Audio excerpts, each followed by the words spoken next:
I'm just going to start with some housekeeping first. There is a fire exit here to my left, and the next exit then is the door you just came in. The toilets are in the lobby as well, and I would also ask you to switch off the sound on your phones now at this stage, please. Thank you.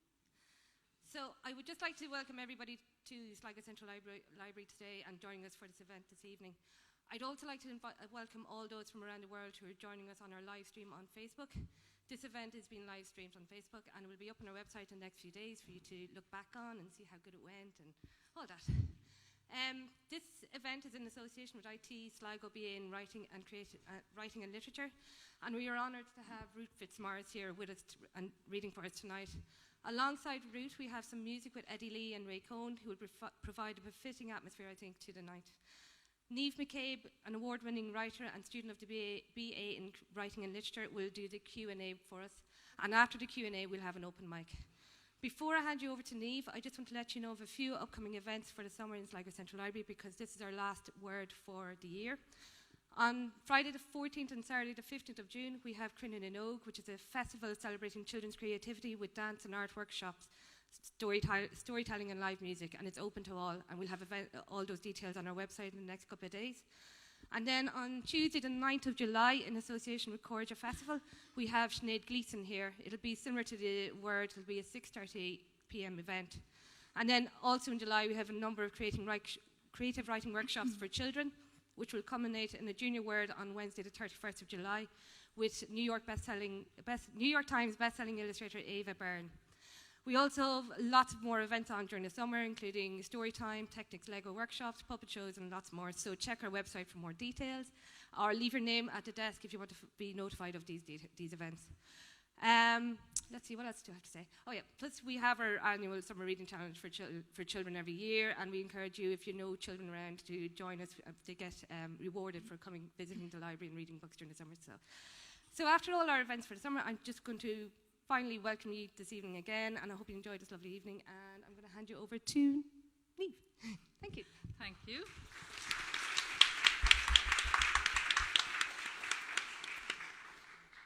Red clipboards are in, obviously.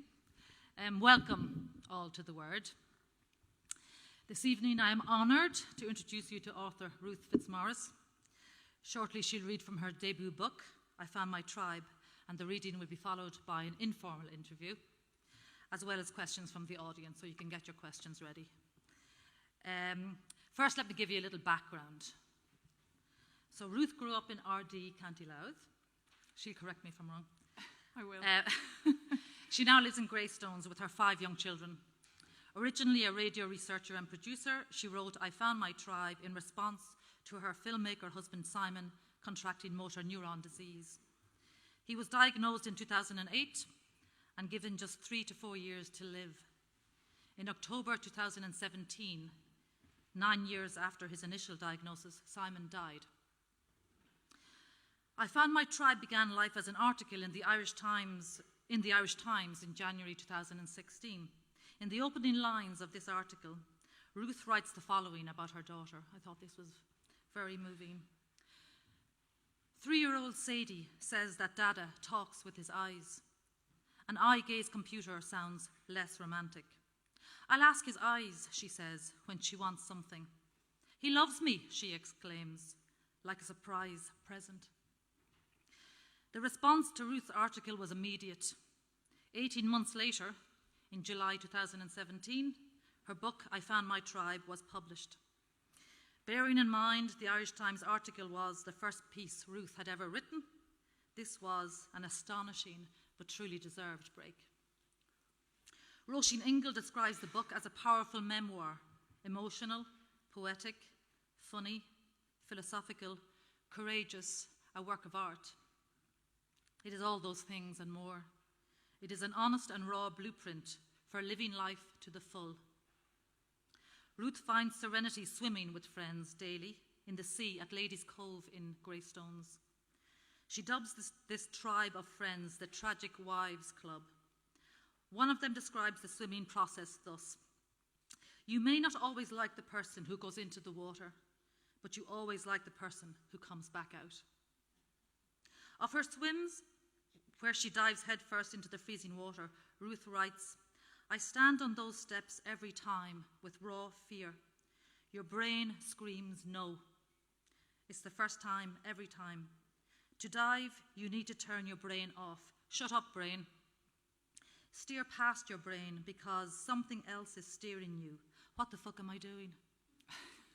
This makes no sense. That's why it makes perfect sense. Just dive. Her book tells us, dive fearless into life no matter what horror it throws at you. It is my pleasure to now invite Ruth, the self-described mermaid, to read for us. Wow.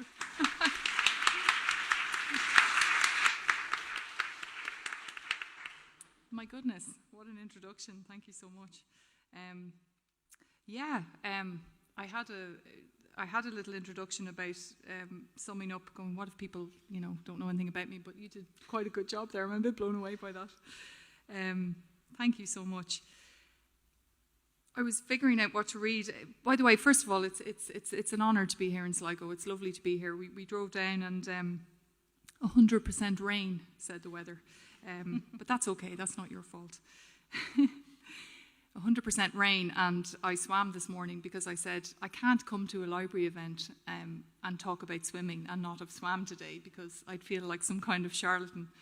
So I did, I swam and remembered, are there any sea swimmers here? Couple? Yeah. There's something wonderful about swimming in the rain.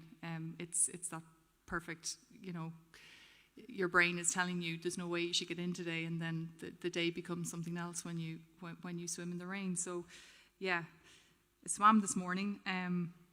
The sea is lovely at the moment. It's a little bit warmer than it is in February. So here we are. My first chapter that I'm going to read tonight is called Daydreams, and it's basically about how the art of daydreaming is a way of coping with everything in life, really. I think it's quite an underrated thing, daydreaming, for everything from diagnoses to just coping with existing in the world. So this chapter was written about, we're going to go in hard, basically, this is not a light chapter. It's about my husband Simon being diagnosed with MND, and how my daydreaming philosophy or the way my brain works helped me process what was happening, how it affected, how it interrupted the way my brain worked, I suppose. So for a bit of, in terms of chronology, Simon was diagnosed with MND in 2008. At the time of the diagnosis, we had 2 small boys, and I was pregnant with our third son. Pregnant with my third son, living a very busy life with as you can imagine, just wrapped up in that world of minding 2 very young children. So yeah, let's go in. It's not an easy chapter, but I think you're all able for it. Yeah, it's not all going to be dark and twisty, but none of it is. It's all just life, right? Daydreaming. Daydreams, sorry. I've spent most of my life in a daydream. Ireland can be so cloudy and grey, it feels like somebody turned the lights out. Daydreaming really helps with this. Lights don't matter much when your dreams are shiny. Daydreams just don't care if it's cloudy. Parents perpetuate certain stories about their children that become pure fact. You were always a child who loved her bed, my mother still says. You never wandered from it. Once you went in there, you never came back out till morning. Of course I didn't. Bed is the birthplace of dreams and daydreams. Bed was my safe harbour after steering the dark waters of reality all day. I spent glad nights and endless daylight hours as a little girl, nesting in my bed. Outside of the brightly lit kitchen, our house was old and cold and creepy, but I didn't care. From my bed, I was too busy staring at my radiator. It had faces on it. Endless, fantastical faces, shapes, and stories. They leaped out from the warped, leaky paint. My radiator was like Lucy's wardrobe. It transported me to Narnia every time. Dinner time, my mother would call from the warmth of the kitchen. Food is possibly the only acceptable reason to break a daydream. I would leap out of my daydream, and in my head I was cheering. I'm here, I've come back, it's all right. Hasn't anyone wondered where I've been? Have seconds or hours or days just passed? But in a big old busy house of 6 children, nobody had really noticed. Nobody noticing made the daydreams more wonderful. Daydreams were solitary things until somebody noticed. Simon arrived and interrupted my daydreams. Simon spoke in capital letters. He sauntered up, all blue eyes and dancing hands. His voice strolled right through my daydreams and had a good gawk. He talked a lot, and I liked his talk. The voice and the daydreamer linked arms. That voice made the daydream so tasty and tangible. Sharing my bed with love was a revelation. There were flushed faces and mortification if we bumped into our neighbour the next morning. The walls of those terraces were like paper, and the poor man's bedroom was through the wall from ours. I could never look him in the eye. He could only have noisy neighbour hate in his heart. The voice and the daydreamer took Sunday-long strolls together and paused only to eat. When you're in love and gripped by good sex, food is never more wonderful. They liked to eat a lot. They wandered and embraced and wandered and ate all the best food in the land.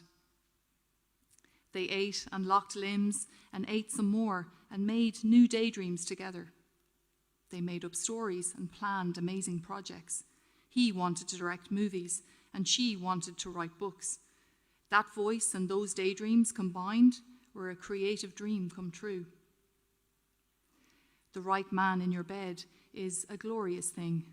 The smell and taste of him, the wrapping and grappling of limbs, even Simon's obsession with listening to the Blade Runner soundtrack every night before sleep was oddly glorious to begin with. Love was not blind, but for me it was clearly deaf. Daydreams are lovely because you can take them in the right direction. You can choose where they go. Reality is never like that. Daydreams never really bite you in the ass unless you have an ass-biting fetish, and I don't. Reality is harder to steer altogether. I have often been daydreaming when reality takes a sharp turn. I am standing on a flashy street corner in New York City, chewing a giant pretzel, and my boyfriend is acting strangely. I barely notice because New York is full of noise. We are here for a screening of Simon's short film at a festival, and it occurs to me that Simon is a bit twitchy. He's nervous about his film, I think. Then I take another pretzel bite. I dive back into some Yankee diner daydream that's flipping home fries. I am too busy diner dreaming to notice Simon buy 2 I Love New York shot glasses right under my nose and a snipe of champagne. So when he drops to his knees at the top of the Empire State Building, it's more than a shock. I just didn't see it coming. It hadn't entered my head. The voice from his knees is the squeakiest and most nervous I've ever heard him, and the daydreamer is puzzled. Marriage? It hadn't even occurred to me. But now that it has a voice, suddenly it becomes the most fantastic, stupendous and best idea in the whole goddamn world in New York City. Say it in your normal voice, I squeak back, and the voice repeats it in regular capital letters. Ruth Patricia O'Neill, will you marry me? Yes, I shout, in capitals too. And from the top of this skyscraper, daydreams and reality embrace as though they are always one and the same thing. My children are notorious bed hoppers. They seem to wander through the night, their hot little bodies crawling for fresh crevices, burrowing in multiple beds. The more beds, the better. With each year of marriage, we graduated to bigger and better beds, more sophisticated duvet covers, a solid ship on the shores of a shared life. plenty of well-placed plump cushions and patterned throws. We once lived in the Louth countryside. 3 years married, our shared life came to a glorious crescendo with the mother of all ship beds, a 7-foot behemoth, a magical beast of dark wood and miles of mattress. We had hundreds of cushions and could fit in the entire family of 4. A frantic wriggler and a still little sloth, both slotted in perfectly. Some children are wriggly and their chubby toes scratch your back all night. Others are solid hot water bottles who never stir once they find their spot. We had both kinds. That 7-foot bed was soaked by sunlight coming through our glass patio doors. They looked out on a country paradise of round green hills for miles. Despite the moving toddler traffic, I always slept peacefully and well. In the midst of wakeful baby nights, I could soothe myself back to dreamy sleep. I could cuddle some milky toddler skin or roll them right out of the way to find man skin and long limbs and a neck you could sink your face into and then breathe deep. Still living in the countryside and 3rd time pregnant, I'm waiting for Simon in a neurologist's office. This green top makes my belly look like a glorious round hill on the Louth Monaghan border. In my head, I am drawing a childish picture of drumlins beneath a cartoon sun. My dad has parked the car and joins me in the waiting room. Ooh, the grassy hill has just met a whole load of mud, I think gleefully as his muddy feet leave great streaks all over the floor. He is mortified, but I can't stop giggling. Afterwards, it will be the first time I ever regret a daydream. Why didn't I take more notice? Why wasn't I more prepared for the hit? I'm imagining shapes in Dad's footprints when the neurologist calls me in. Simon is standing up with the palest face. Sound sucks out of my ears when the consultant speaks from behind his desk. Sorry, it's not good news. Simon's voice is no longer in capital letters. What's the prognosis? I ask with a whimper. 3 to 4 years to live is the reply. To live, screams my brain in capital letters. MND is not an acceptable reason to break a daydream, and it also wants to break a life. The mother of all beds could fit the family fine until an unwelcome bedfellow came along. MND was a sneaky sort of a guest. At first, all it wanted was a few extra pillows. Plump cushions had more function now than just being pretty props. Then MND wanted a sliding board so Simon could get into bed at all. We had banana-shaped ones and bendy ones, but the best was a simple plank of wood that I would wedge under him like a seesaw and slide him down with one fell swoop. My arms got some shape to them. The bed was less roomy, but we were all still aboard. Sunlight still lit up our mornings, but all the manoeuvring messed with the magic just a tiny bit. MND was tired and cranky. Our marital bed was under siege. It was a place where we now cried a lot. For the first time, it felt like daydreams couldn't save me, and nobody seemed to notice. We were all too busy. MND had turned our bed into a battleship. Well, if this is war, I thought, then hear me roar. Bring it on, you bastard. I want my daydreams and my bed back.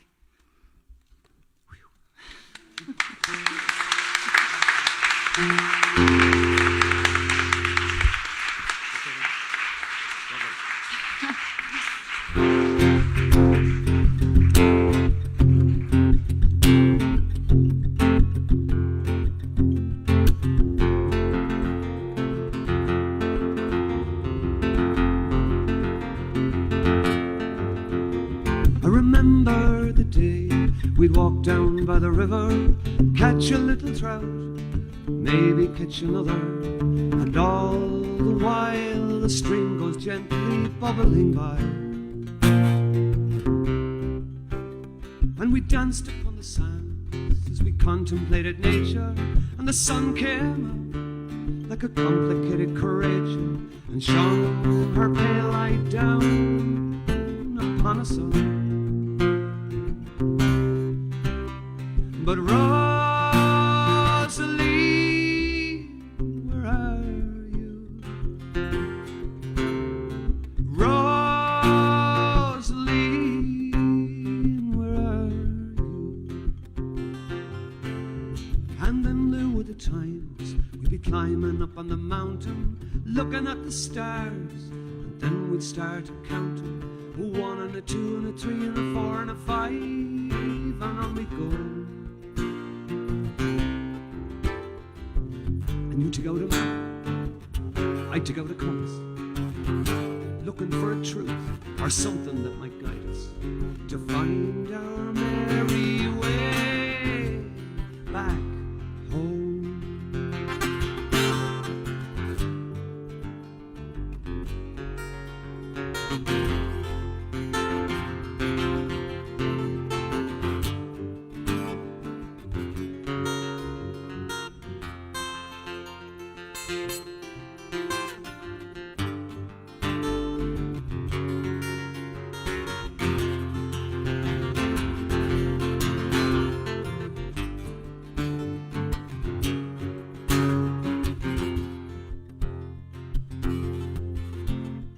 It's many's the happy day, out walking by the ocean, sharing all our dreams, all the wonderful notions, the gulls laughing all the while, the tide still rolling in.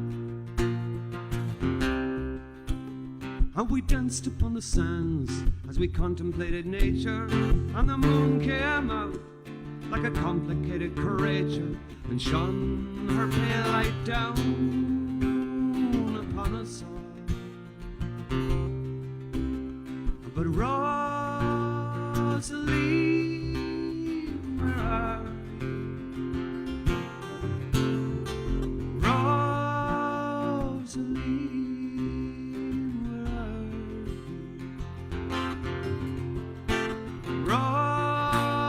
Rosalie, where are you? Rosalie.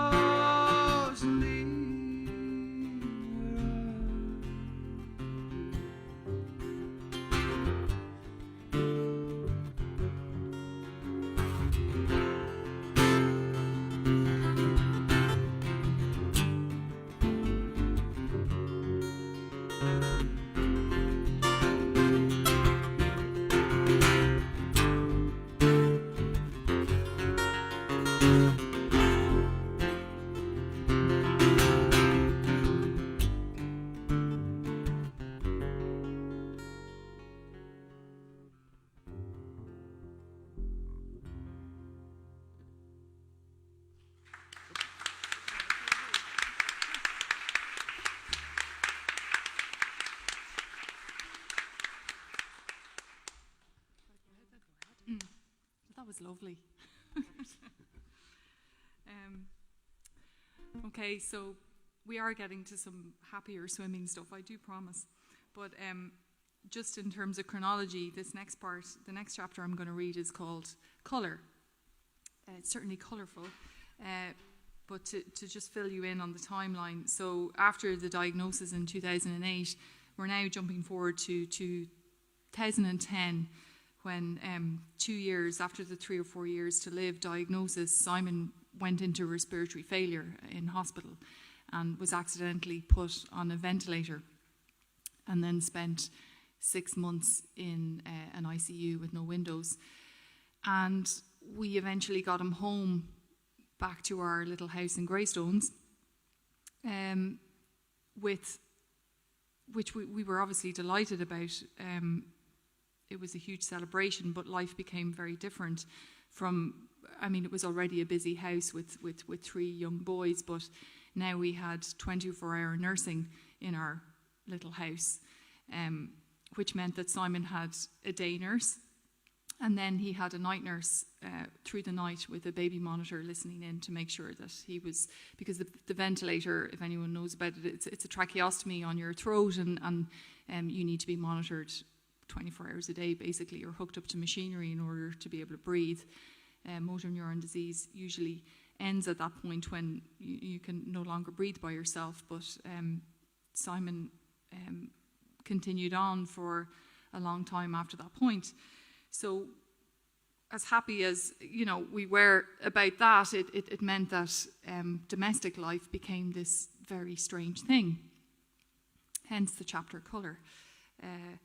And so this chapter is just basically trying to explain in my own way what that chaos was like to live with. So I hope it's weird, but I hope you enjoy it. It's kind of frantic, and I hope it gives a flavour of what that time was like, which even now, looking back on, I can't believe that I lived through.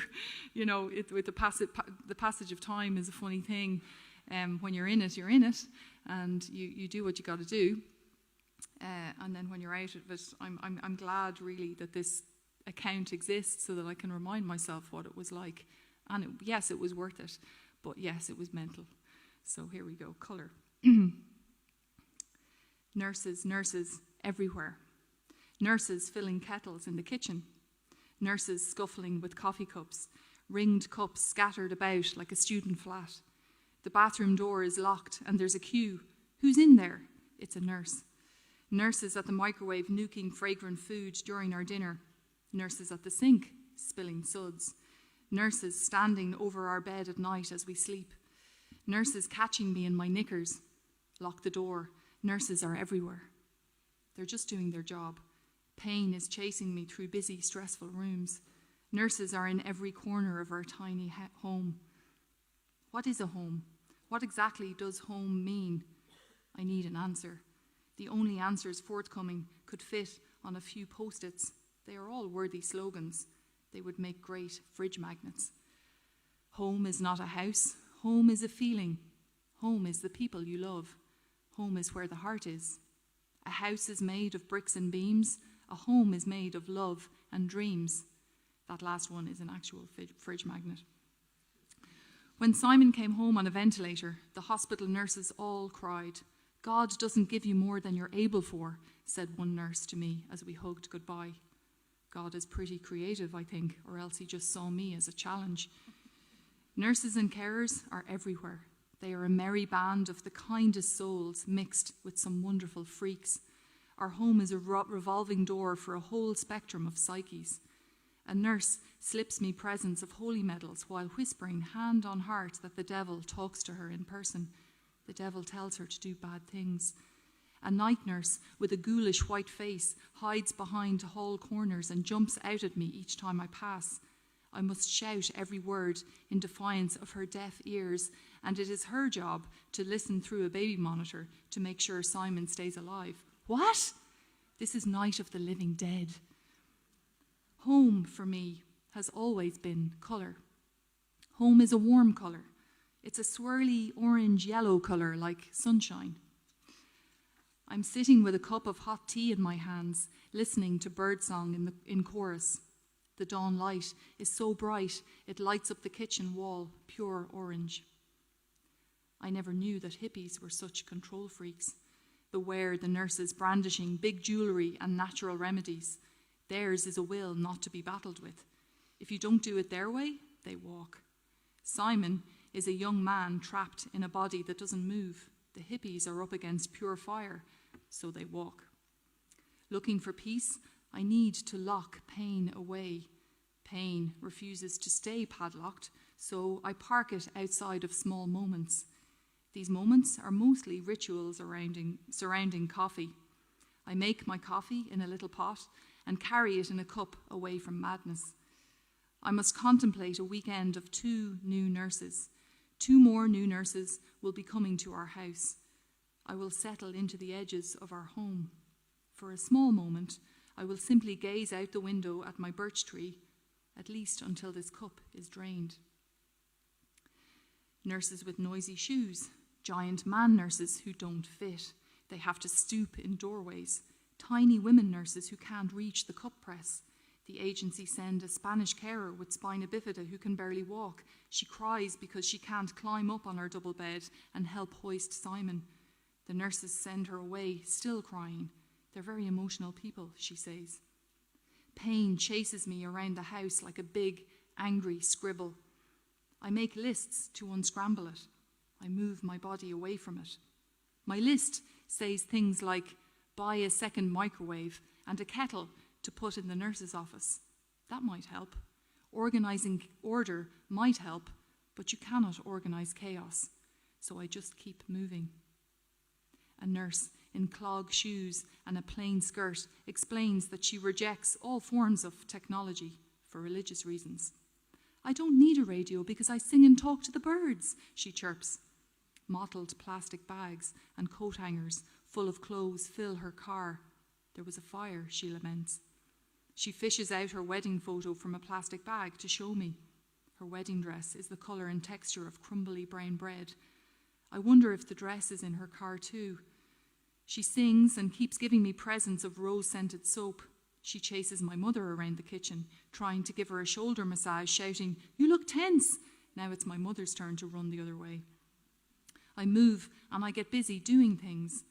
A good friend gave me a coffee cup with a great slogan. It says, "A clean house is the sign of a wasted life." There is enough waste around here, so I don't do that. Instead, I paint colours. I sand down our post box and paint it pillar box red. I sand and paint the garden bench and back door the same bright beacon red. I get on hands and knees outside and surround our red brick house with a turquoise green plinth. I get giddy in the back garden with greens and bright blues. Home is colour. It just makes me feel better. Many nurses bring gifts, from holy medals to peppercorns and bathrobes for the kids. Unlike my mother, I say yes to the offer of massage, especially during pregnancy when my feet are swollen and sore. A nurse gives me a head massage using masses of deep heat cream, and it blows my head off. After that, I question my mantra of saying yes to things. I paint stuff and cook spicy food. Sometimes I bake, but I'm a terrible baker. It requires precision, and so my biscuits fall apart. Cooking calms me and makes the house smell more like family. A carer runs out of the room red-faced and eyes bulging. It turns out she's highly allergic to chilies. The fumes alone are chasing her down the road. She could blow up like a balloon and need adrenaline shots for anaphylactic shock. My cooking might actually kill her. In the face of potential death, I shamefully get the giggles. My kitchen fridge is a messy tapestry of colour. Kids' pictures, scribbled poems, magnets, and old photos cover it in muddled chaos. I don't have any fridge magnet slogans, except for one.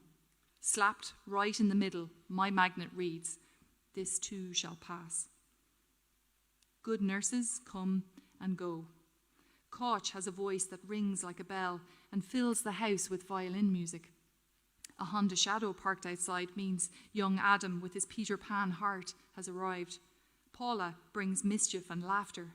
The twins let Anna wipe their bums after going to the toilet. This is high praise indeed. Gentle Benedict shares so many tuck crackers with the kids, they are renamed Benedict crackers. Good nurses come and then they go. Moving is running, but you can't run away forever. Running away never solved anything, did it? I need to take moments away from nurses, get through it. No expectations but to survive. This too shall pass. School runs make me run, run, run. I wish I could pause in the space between school pickups, slip into a crack in the warmth of a parked car and stop time. Running is moving. Don't stop moving. Running away is about taking moments. A super six-pack of Jack, Rafe, Arden, Sadie, Hunter, and I can run, but the 7 of us can't. I am all too aware that it's escape without Simon. I struggle with it, but I need it. We would run forever if only Simon could run with us, but he can't. So that is why we invent runaway days. Then Marion arrives. She is very quiet at first, but has smiling eyes. She talks when spoken to, laughs, and knits neck warmers for all the children. They are 5 different colours. She is fascinated by all my cooking. I'm a terrible cook, she chuckles, but I can give a hell of a bed bath. It's important to know your strengths, I reply, and we both laugh. Marion is a woman who knows what she is good at.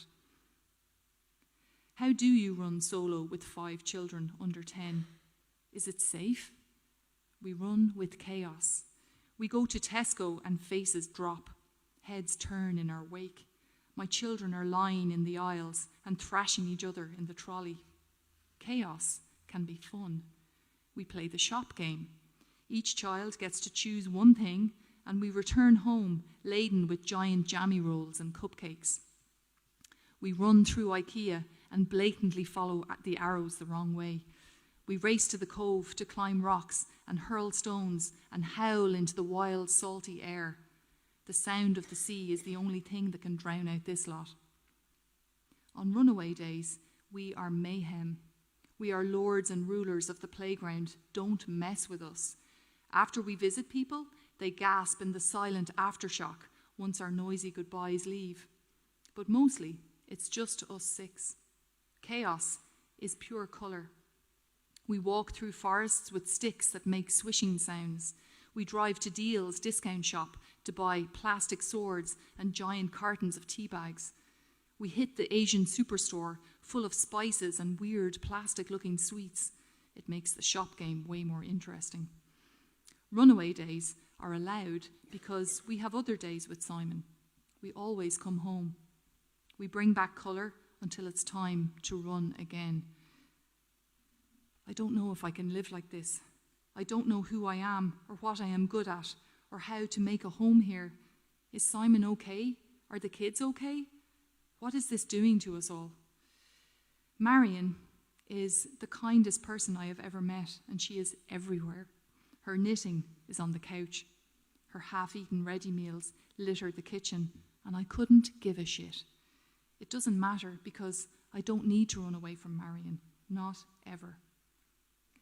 Marion sees colours and energies. She comes to work one day and laughs out loud. "Look at what you did with your painting, Ruth," she says with childish excitement. "You surrounded your house with the colours red and green and blue. Red and green are the angel colours of love and healing. Blue is protection. You've made a force field." Through her eyes, I see it. I have done my best to make us a home, to make us a new home here. Best of all, I might even be getting good at it.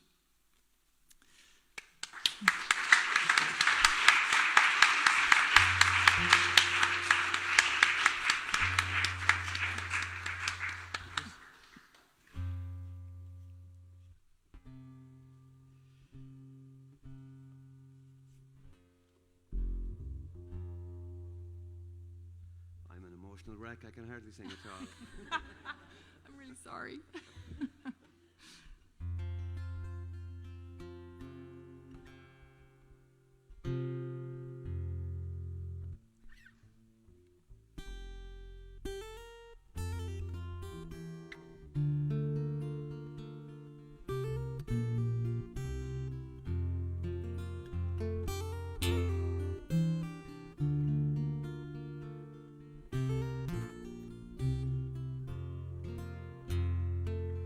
I never wanted to fly high.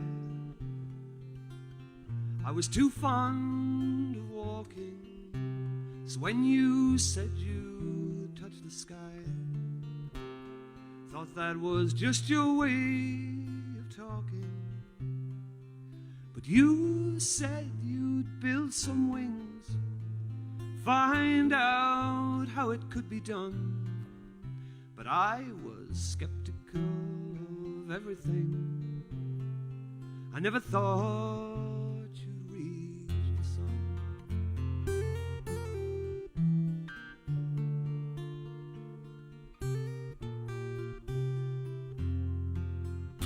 But you were so clever with your hands.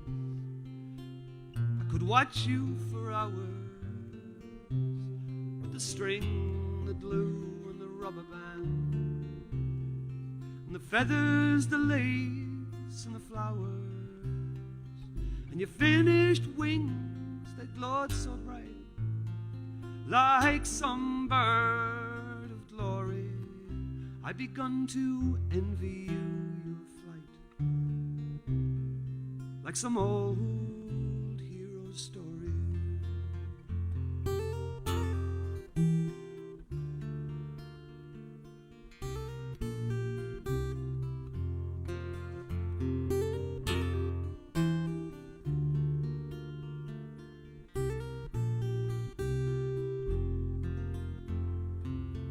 You tried to get me to go with you. You tried always to dare me, but I looked up to the sky so blue. I thought the height would scare me, but I carried your wings for you, up the path and to the cliff face, kissed you goodbye, watched your eyes already bright with sunlight.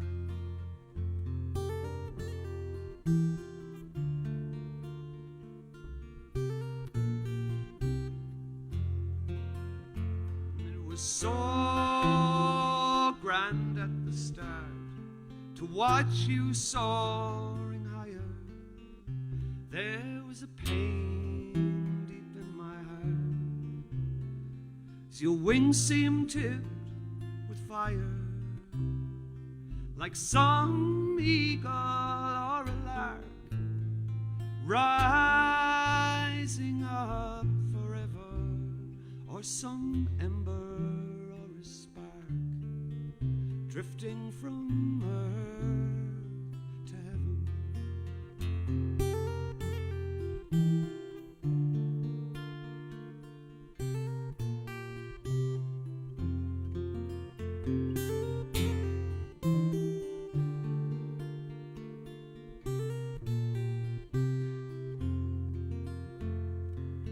Then I believed you'd reach the sun. I believed all you told me. You'd do a thing no one had ever done. You touched the stars to please me. But then I saw your wide wings fail, saw the feathers falter, watched you fall into the wide green water.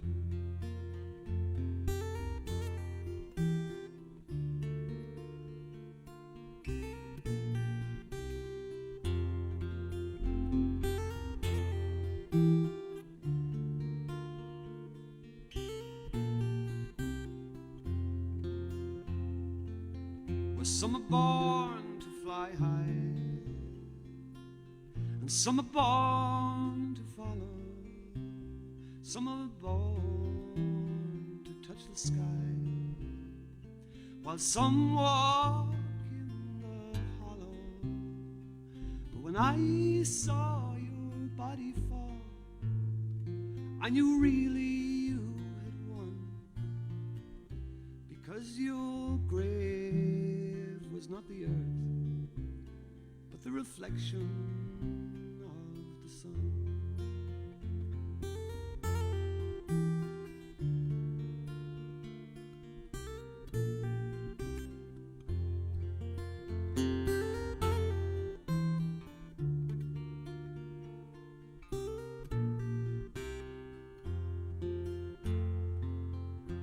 I never wanted to fly high.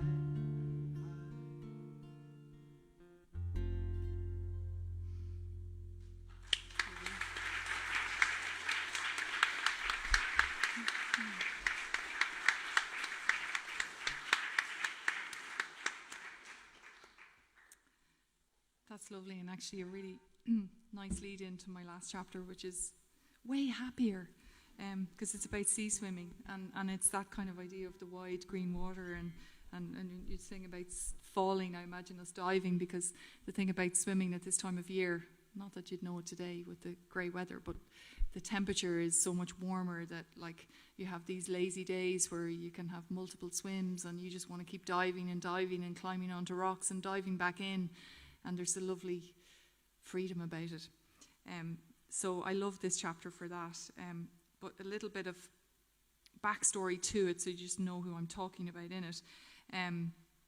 Summer swims aside, the people that I swim with, we ironically called ourselves the Tragic Wife Swimming Club, based on the fact that, well, there's three of us, Afric being the non-tragic one, who has a very normal life and a wonderful, healthy husband and 3 children. And my other friend, Michelle, who was the reason that I started sea swimming, because her husband, Michelle was an avid sea swimmer her whole life, and along with her husband, Galen. And a couple of years after Simon's diagnosis, Galen was in a cycling accident on the N11 and ended up in a wheelchair, paralysed, and Michelle stopped swimming, and so that was the reason that we started swimming with her, to get her back in the water. But every year on the anniversary of Galen's accident, he gets into the water at Greystones to mark the day and just give 2 fingers up to what happened to him, and he can't swim that often, and it's a wonderful thing to watch him swim, which I'm not going to talk about too much because I talk about it in the chapter, so I'll be quiet now. So yeah, they're the people I talk about in this chapter. And in this chapter, we're planning, it's sort of the start of it is when we get that revelation of the idea to moon swim, which was another thing that we began after the regular swims. We began to swim every full moon, myself and the ladies, naked at the cove in the dark, obviously, and grab a bit of that moon path. And it became another, the end of the book is about us doing that. And so at the beginning of this chapter, we're sort of coming up with that idea and getting wildly excited about the idea. And one of the ladies that I moon swim with is a lady called Moira, who is from Sligo, actually, from Collooney. I don't know if anyone knows that, but I always thought it was quite appropriate. Looney being in the title, and the whole lunatic moon, connection. So those Sligo women be wild, yeah. So that's everybody in this chapter. This chapter is called War Wounds, but it's I don't think it's as heavy as the last few, I hope. Hope you can sing after it anyway. War Wounds. Now you know who Marion is as well. She's the nurse and she starts it off. Marion and I just cannot sit still. We are hopping around on our moon dancing feet. Let me check my moon calendar, Marion announces like a mystic wizard. Expert fingers swipe her touchscreen tablet, gleaning moon data. The harvest moon is on 16th of September this year, she reads. Well, of course it is, I chuckle in disbelief. My head shaking puts Marion on high alert. What? She demands. Simon and I got married on 16th of September. It's our wedding anniversary, I explain. There is dumbfounded silence. Screams follow that frighten small children. I make breathless phone calls to the tragic wives. Rise up, ladies, the full moon swim is on. I can't sleep at night. If you're no longer afraid of the dark, then maybe days get easier. The moon holds mysteries to agitate the most anxious souls. Let's night swim, embrace the dark, dive into black velvet and get drunk on infinity. The cove in September is a busy spot. Warm days mean crowds stick around for longer. Rocks are thronged with summer stragglers eating chips. We elbow our way down the steps and plunge in beside plucky teenagers. They ignore us and leap off rocks, shouting big words over one another. Evening is a quieter time to swim, even though our club numbers are growing. With a miniature Pomeranian cradled close, Yasmin skips her way into our hearts. She sets her beatbox to some funky tunes on the rocks and braves the water with charming enthusiasm. The dog is so tiny, he waits quivering on a lead attached to her handbag. Moira, from Sligo, shames me with her fearlessness. Those aren't big waves, she scoffs as we wade in from the shore to get hammered and rolled repeatedly. Afric returns one day with fierce, sea-hungry eyes. Everything is so busy, she gasps. I need to swim. Mornings find her peeling off smart work clothes to dive in before hitting the office. She admits to sneaky post-swim licks of her arm behind her computer monitor. Mermaid arms taste salty. It's an all-day reminder of that magic first dip. There are still a couple of weeks to go before the full moon swim, but I bundle the 5 kids into the car. They're in their pyjamas under warm hoodies. We spin down to the cove as dusk is falling. Michelle is there, steroid-free and healed, glowing brown and golden. A bearded Galen sits in his wheelchair, flanking the railings, as close as he can get to the sea. Bodie cuddles in on his knee. Afric is here with warm rugs and tea. Random friends out walking stop to chat, and suddenly there is a gathering. This is the Michelle and Galen effect. They are people gatherers wherever they go. Ladies climb down seaweed-stained rocks because the tide is too far out for step swimming. Some daughters get in too, while their brothers wave sticks and slide off distant rocks and sand dunes. Sadie stands on the steps with baffled arms outstretched and roars, "Why are only the ladies in the water?"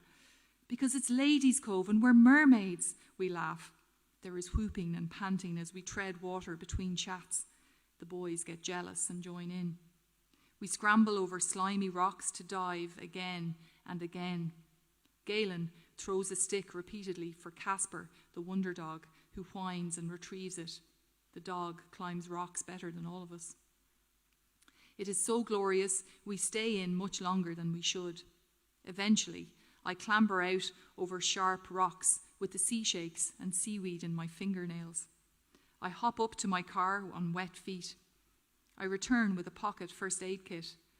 Plasters are passed around for bleeding toes, knuckles, elbows and knees. Afric's teacup moves through so many shaky hands, most of the tea slops over the rim. We laugh with faces open, eyes bright and heads emptied. Night has fallen fully by the time I get the windswept children back in the car and drive home to bed with headlights on. We are now swimming twice a day and we crave danger. Michelle visits our smiling hairdresser, who wonders what on earth all this green stuff is in her hair. We get closer than ever to becoming fully fledged mermaids. If the tide is out, we scale rocks to dive. Crawling back out, our toes hook into barnacled rock crevices. Strands of seaweed tickle our knees and waves slam our backs as we rise out of the water. Our numb bodies get scuffed and scraped, and this is good. Macabre blood runs off limbs, and it is painless because of the cold. This is badass, I say, as I count my bloody war wounds. Hours later, the cuts that looked so dramatic reveal themselves, bashfully, to be mere tiny scrapes.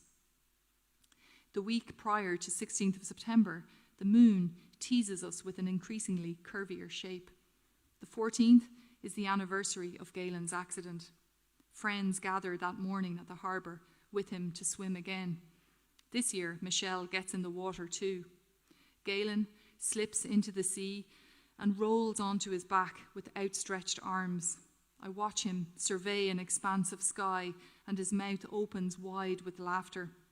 His face has floated right up out of pain's reach. He looks weightless with a mad, happy head. My throat grows a lump as I watch Michelle and Galen swim together. I tread water because I want to stay in the sea as long as Galen does. Stubbornness almost freezes me because he doesn't want to get out. This amphibian nutter will turn me into a blue-lipped smurf.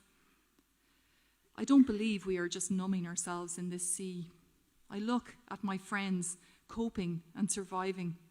Like the rolling of waves, the thrill of the dive, the rush of cold, they choose to stay unchained. This is as free as we can all possibly be. Michelle returns to the harbour that night with Yasmin and their collective children. I catch them between football pickups, and it's another party. Bodie runs up and down the slipway, a naked boomerang that never wants to stop. The moon isn't full yet, but it looks so close. The harbour has become a giant bath lit by a glorious round globe. A large seal pops his head up close by. "We've named him Ron," giggles Michelle's daughter. Ron Seal. Sorry. Seals look cute, but I don't know how I feel about swimming with one. We screech and splash and float on our backs, howling at the big yellow moon. Aroo! I just love doing that. It is the perfect evening if only the harbour master would give us a chase. Swims like this clean the cobwebs from my mind, like clearing the laundry basket with a good run of hot washes. I am a woman restored. Happy washing is something perhaps only housewife brains can understand. Housewife is a word that is mostly outdated. I struggle with the title when filling out forms. My pen scrawls around lady of the house, maker of homes, home engineer, family manager, homestead economist, mistress of four walls, dreamer of dreams. I scribble them all out. Most of these routines that fill my day bore me so much. Cooking is kind of okay, but cleaning makes me shrink. I used to turn on daytime radio to drown out my own soul, smooth over the silence of a wasted life. I tried reading the newspaper. Tapping into that social hum hurt my ears. I'd rather blow up than blend in.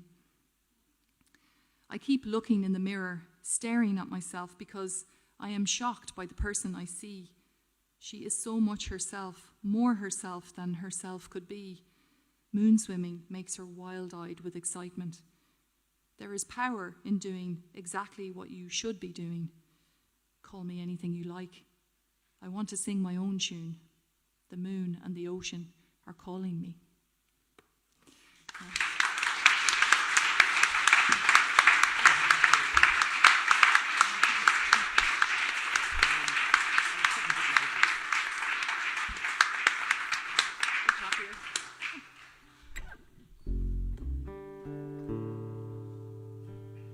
Thanks very much. We were struggling a little bit to see what kind of music we could play here, and Alti told me, give me a few links and said maybe water-based songs or sea songs without going complete shanty. So this one is in sea. It's a couple of hornpipes from boats 200 years ago.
Wonderful. Thank you very much. Something very magical about hearing musicians play their own music and authors reading their own work. Something particularly great about that. Magical. Okay, some questions. Now, should I be scared? Maybe. Yeah, you could. Yeah. No.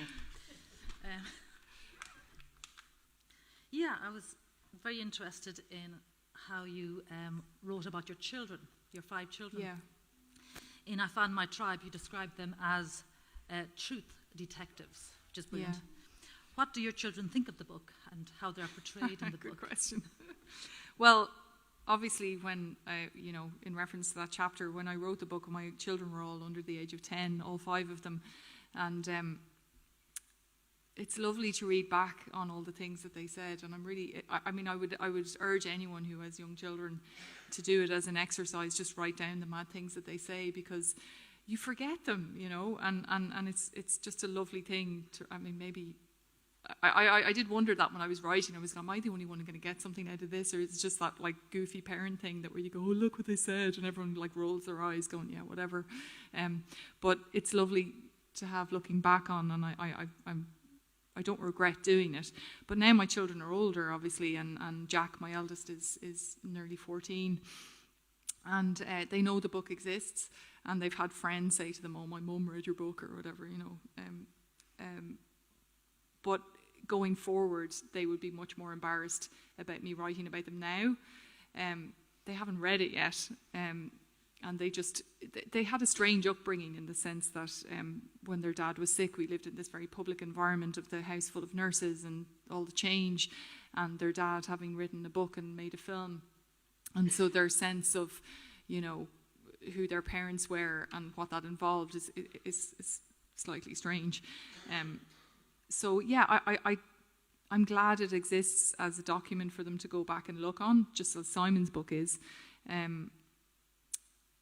Rafe, it's funny, different personalities. Rafe, who is, he's what age is Rafe? There's too many of them. Yeah, Rafe is going to be 12 in June, and I've caught him a couple of times having a sneaky look, he's caught me out. Actually, I was reading a couple of chapters this morning, wondering what ones I'd read tonight, and there's one about Wexford Opera, and I was in the kitchen shouting, I fucking hate the opera. And Rafe comes into the kitchen and goes, so you don't like the opera then, Mama, do you not? And I was like, oops. So yeah, I don't mind that it's there for them. I'm kind of proud of it, but going forward, I don't think I would write about them anymore now that they're older. It's a different space, but they're able to look back on that time as well and go, oh, look at the funny thing I said because I was only a baby, And it's so all really cute. What you wrote is nothing bad that you wrote, nothing that they could possibly be annoyed with you later. Whereas once they get to 14, they're just embarrassed by everything and you and the universe, so it's different, What did Simon think of the book, and did his thoughts influence what or how you wrote? No, they didn't, and that was really important because the book came from me scribbling in journals, a very private thing. Like when I wrote the original newspaper article, I didn't write it with view of it being published or being put in the paper. I wrote it for a friend who'd had a neurological diagnosis, and it was kind of an ode to sea swimming. And I would have been mortified at anyone reading it, and it was actually Simon who read it, and he put a few articles in the paper with Roisin Ingle and said, oh, you have to let me send this to Roisin. And I was very reluctant about it. And then he did, and she loved it, and I trusted them both, and obviously it turned out well. But then once it became a thing that I was going to write the book, I was very cautious of that. And Simon, actually, to be honest, he didn't let me read any of his chapters before he wrote his book. And so more so with my book, I knew that if he read it, his opinion would influence me, and it was also personal. And there's a lot of hard stuff in there for him to read. So I didn't let him read any till it was finished. And then before it was published, he read it. And he read half of it, and it was sort of something we didn't speak about. And I think I bit my nails down to places they shouldn't be, and was just waiting for an answer. And then one day he was in the kitchen, and his computer voice came out, and he said, yeah, because halfway through he stopped and said, I don't know if I can read anymore, and I was quite nervous about it all. And then quietly on the side he read the rest, and then one day he just announced in the kitchen, I get it, I finished it, and I get it, and I'm really proud of you. And I probably burst into tears, and it was all okay. But it's not an easy read for a partner, but I couldn't have, it wouldn't have worked for me any other way. It wasn't supposed to be a tribute to him, or it was very much kind of working out dark thoughts of the soul, so it had to be that way, and I think it stands better for that, hopefully. It must have been difficult to deal with the many carers and nurses in your home, day and night, while Simon was alive. What were the strategies in ensuring it remained private and homely for your children as well as for yourself? One of the chapters you read tonight actually dealt with that whole idea of home and what home means to you. Strategies, we didn't have any strategies. There weren't time. It was a constant thing in flux. And the problem with the whole setup, and there's another chapter that kind of deals with that in the book, is it's not any, well, whose fault do you want? The fault is the structure of the system, and the way it works is that nurses are coming to you from an agency. They're agency-based nurses, and so we had to rely on the goodwill of these people, that some of them might stick around because they were working on a part-time basis, coming into our home, and the turnover was huge. And anyone who, I don't know if anyone here has help in their home, but if you have, I used to watch these programs about people in England who had the same, and these people talking about how the bond they had with the same carer they'd had for like 5 years, and going, oh my God, I wouldn't care what they were like. I wouldn't care if they hated them, if it was just the same face every day, because it's such you get used to the situation, and then a new face comes along, and it's not their fault, but it just makes you more aware of what you're living in and how hard it is, and it's just a turmoil. And so having grown up in a house full of 6 children myself, I was used to chaos, and I'm from that kind of 1980s philosophy of parenting that, you just throw the kids around and drag them up and hope for the best, and embrace the chaos. So that kind of helped. But strategies were just to live. Well, it wasn't a strategy. It was just survival instinct, that the way our lives were structured were that because Simon's situation was so precarious, you were living on a day-by-day basis. I still live like that. And I know all that mindfulness stuff is really popular right now, but you're very much living in the moment and taking it a day at a time. And ask me what I'm doing next week, I don't know. Next week might not exist, it was that sort of thing. It's a very intense way to live, and but in that intensity, you by the nature of it, all this other stuff floods in. So and I worried constantly, was it damaging my kids? What was their reality like? What was their sense of home?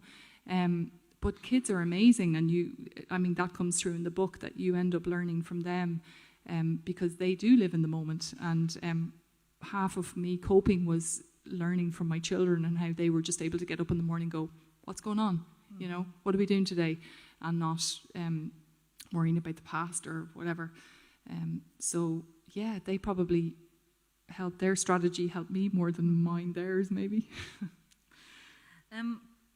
What was your writing routine when Simon was alive, and what is it now? I'm sure it's very different now. Yeah, well, similar in the sense that my writing time is basically exists when the kids are at school. That's the only time that I get. So it's quite a small space of time in between.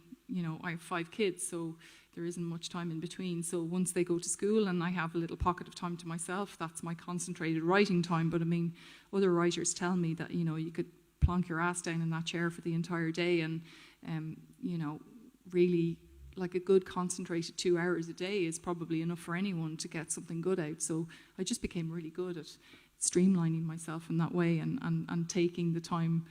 And again, for me, it just became my treat that the writing was something that was just for me, and so it was like something just for myself. And so it was outside of the kids and being a mum and all that kind of thing. So it's kind of similar today, just that the kids are older and I get a little bit more time. I'd love to have more time, but maybe I wouldn't get more done anyway. So the writing routine is still similar. I used to, when Simon was alive, the house was a very busy place, and so I couldn't write in my own home.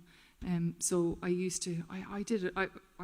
I went to coffee shops, I went to the library in Greystones, and then I ended up at my friend Afric's. She gave me a set of keys, and she would go to work, and I'd go into her kitchen and sit around the remnants of her kids' breakfast and just dump my stuff on her kitchen table because there was nobody else there, and there was this blissful silence of no nurses or anybody, and I would just be enjoying that silence for a couple of hours. And now I write. It's similar. I use the school time, but I'm writing at my own kitchen table now, with the dog and me and a ticking clock and no other noise, which is kind of nice. So you got another dog. I was very sad about Yeah. Pappy in the story. Yeah. Oh, we've had a few dog. I think dog tragedies are sort of our way of learning how to cope with death, really, aren't they? You know, they teach us lessons because their lives tend to be shorter. And yeah, so I have a wolf now.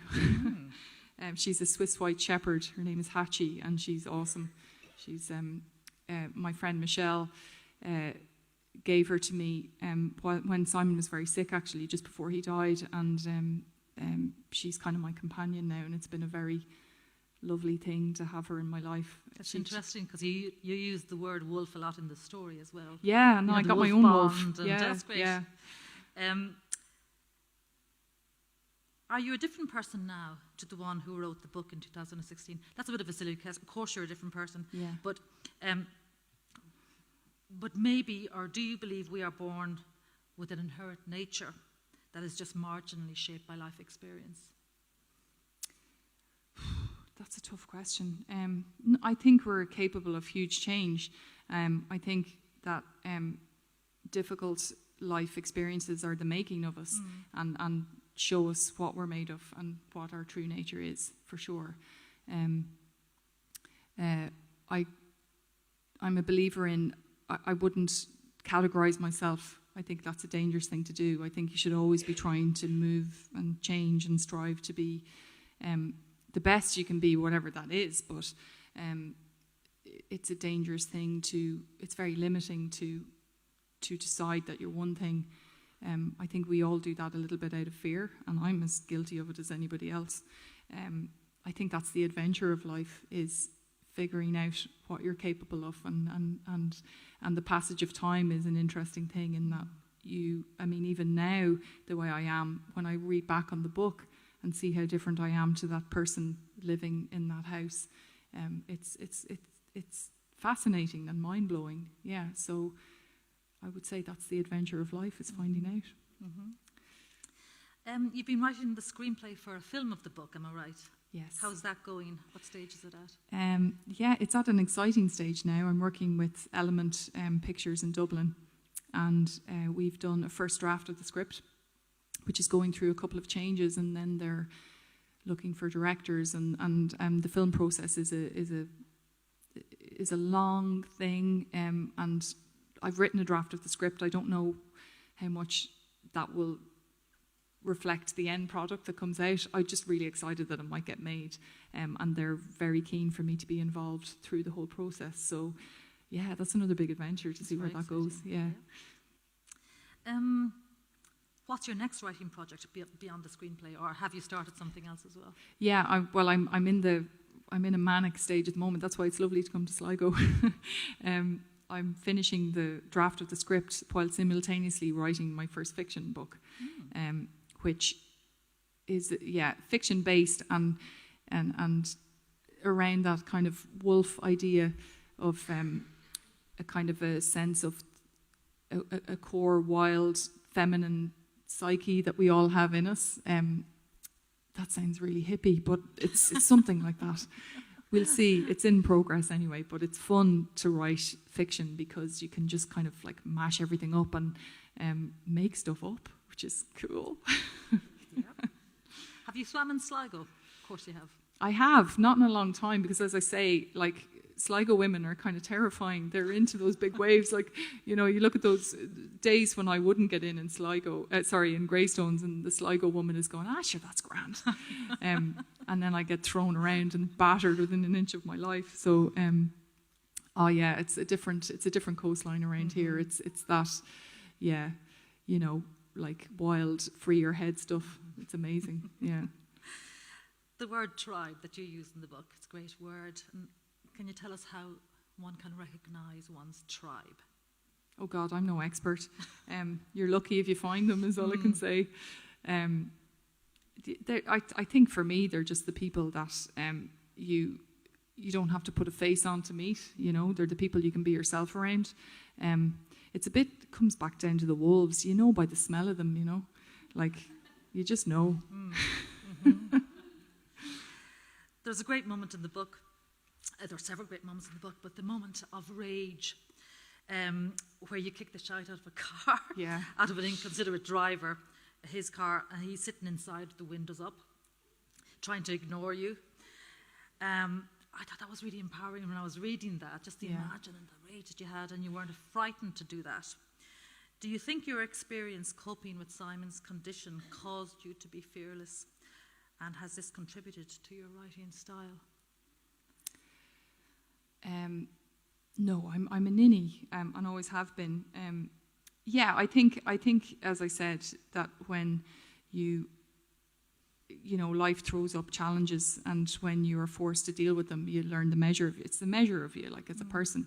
So, it is a wonderful, freeing thing to write such personal stuff and for people to respond to it. I mean, I was very lucky in that way.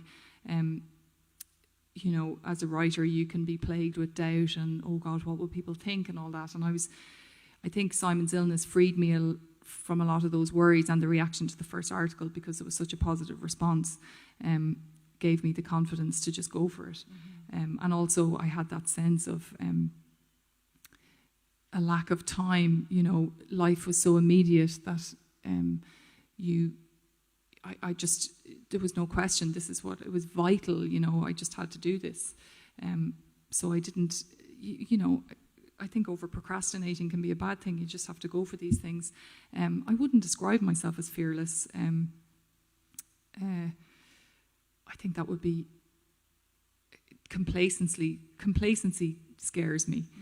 So I wouldn't like to sit back on my laurels and go, yeah, hey, I'm fearless, No, I mean, life is continually throwing stuff in at you that forces you to try and be brave again, and you're not always brave, but that's the challenge, yeah. I think Simon's illness, if you're a person who is drawn towards writing and you get the chance to get published and give it a go, it's a wonderful feeling I wonder sometimes if Simon hadn't got sick in this weird, change of events, would I ever have had the courage to write, for sure. And it was because of the extreme situation that I pushed myself to do it. I probably would have, in that complacent thing, been quite happy being in love and just keep having children and, decorate the front room and put all my energy into like curtains and stuff.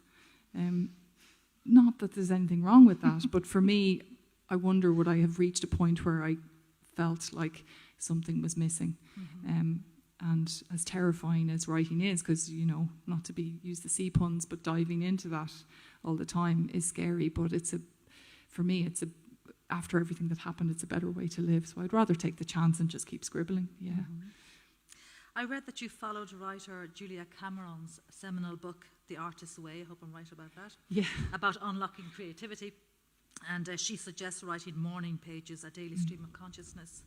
I read that you used those original daily notes when writing I Found My Tribe. Am I right? Can you talk to us a bit about the creative process, and do you still use this system in your writing now? I don't use the artist. I never got past the morning pages, actually. The morning pages happened when I was working in radio and, living a busy life with young kids and just trying to go, when writing became that, that's something I'll do one day, and, maybe if I do this process, it'll, eventually turn into something.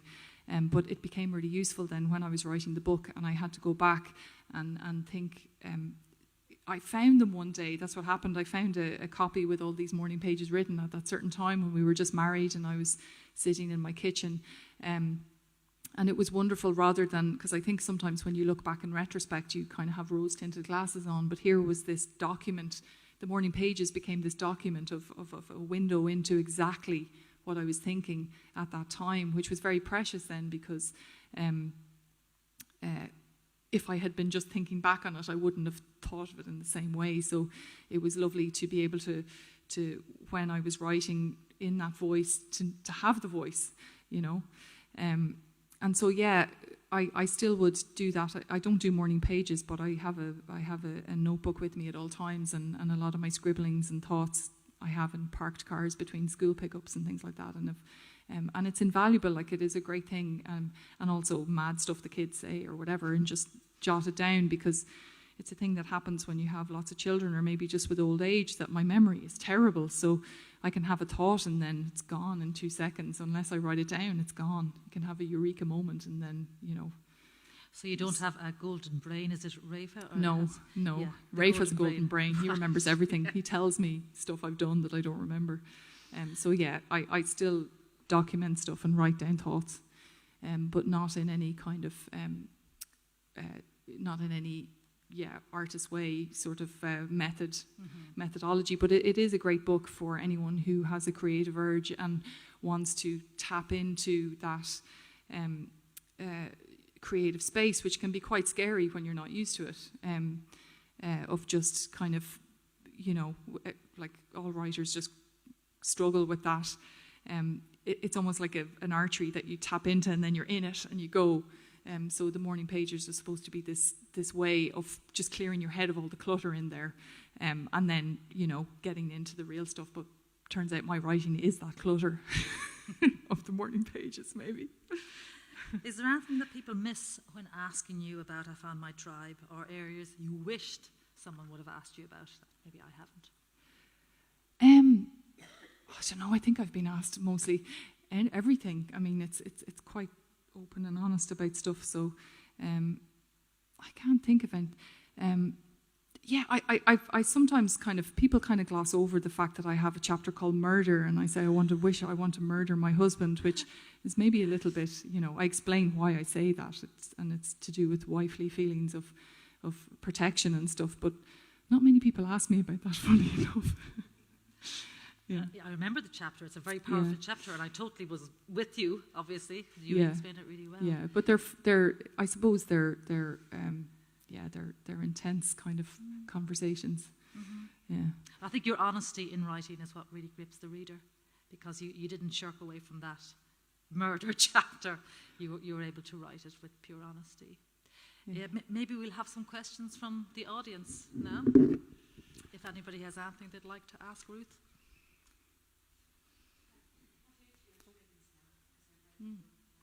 Yeah, Sadie and Hunter, the twins, are 7. Yeah, and Jack is he'll be 14 in August, so they're getting bigger. Yeah.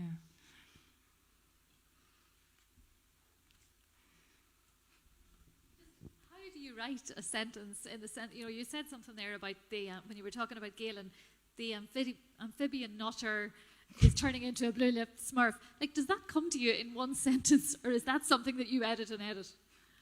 I it probably came out in one go, that bit, but I think when I'm writing, I tend to just write it all in a big clump, and then I edit it down. I'll read back over it and over it, and it's to do with the sounds of the words and a pace in my head, a bit like music.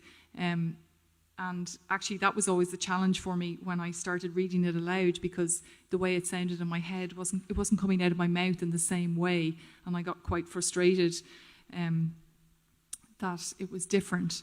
But in my head, there's a beat or a melody, and it's to do with, there's a lot of you can hear there's a lot of assonance and all that kind of stuff that I do, and repetition of, and I think that some of it maybe comes down to the time that I worked in radio, and I used to have to write these really snappy little scripts for the DJ that I worked for, and so I got used to kind of condensing stuff down and hearing how it sounded spoken, and that kind of affected my writing maybe, because I did that for a good few years. That's maybe where it comes from. Yeah.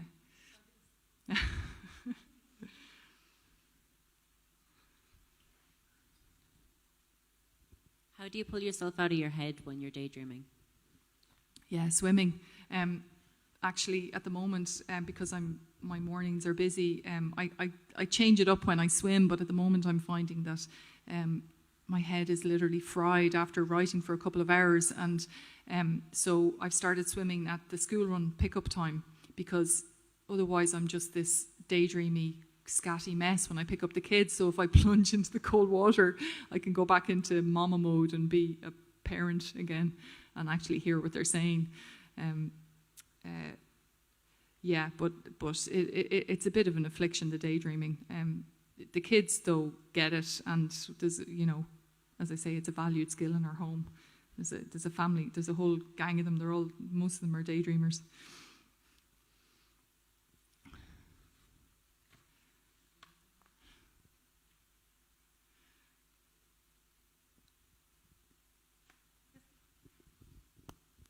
I just want to say I loved that chapter on, I think it was Australia or New Zealand, where you went off on a holiday. You gave me loads of laughter. You know, it was just delightful. And I feel throughout your book that there was such a mix of joy in it and, of course, sadness. But it was a book where I think you were able to express, for me, the unexpressible. I just loved your book. But anyway, the part, I think, was it Australia? You were in Australia, weren't you? Australia, yeah, it was The Perth in holiday, Australia, yeah. It was fabulous. And it gave thank me you. Great laughs. Thanks a lot. Thank you.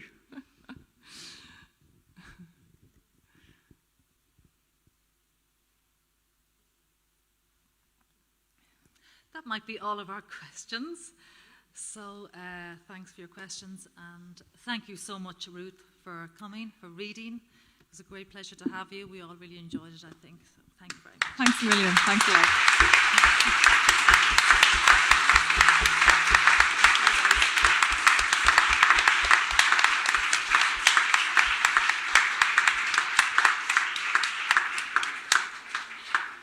We're going to have the open mic reading now. So some people have signed up to come up to. So I am going to. Sure.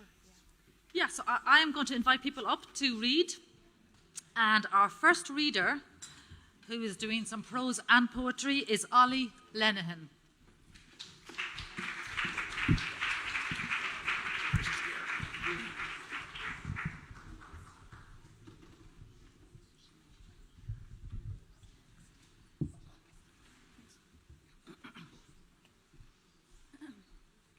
This is that on? Yeah. This is a poem that was inspired by another poem, which is by Kate Tempest, and that poem is called Things I Do in Our House Since You Left. There are vines growing out of my head by the time you step outside the door. I practically live here on the lino. I expect the hall to crowd, the cluster of your classroom to dissipate, but you shut the door and it is only you. You have begun to smile at me again. Your memory spans but 3 months. My glazed eyes wipe from it now. You smile now, and you point at my book. Wordless, I turn it to show the cover, metallic letters and hair billowing. Like a cloud, and as we watch it, it moves, hissing out between my fingers, raindrops spattering between my legs. Poetry, yes, and I want to show you, tell you this one's about you.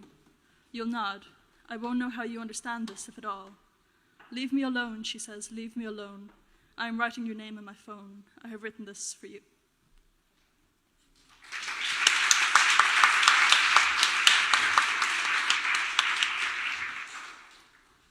In our creative writing class, we were given a sparrowhawk skull as a prompt to write about. We were given it at the start of the year and then again at the end of the year to see how our writing improved.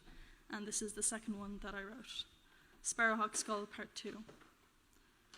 A baby bird carries inside it the memories of 8 months.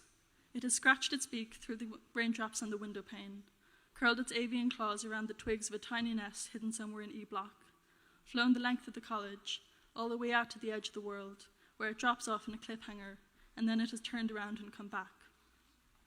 And I could crush it in my fist, this precious thing. I could put it between my teeth and feel a crack upon my tongue, just as I could shatter the home that I've made here. But who could hurt such a beautiful thing? It is not a facade or an illusion, it simply is. Not a trick of the light that makes it glow, not magic that makes it almost weightless, no. That is simply its existence. And I want to gather the baby bird of September past into my coat sleeves and tell it you will be all right. It will take so many tries to learn to fly, but you will do it. Every flight will bring with it new words, mounds of them every day. When only your skull is left, I will plant it in the ground, and it will seed dandelions and sweet apple trees. Your epitaph will read, the death of a year, but the birth of a life.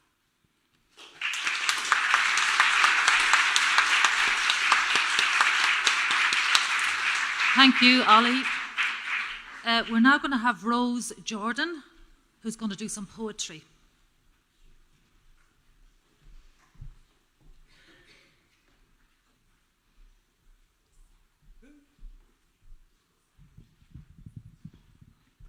This is a piece called Lipstick.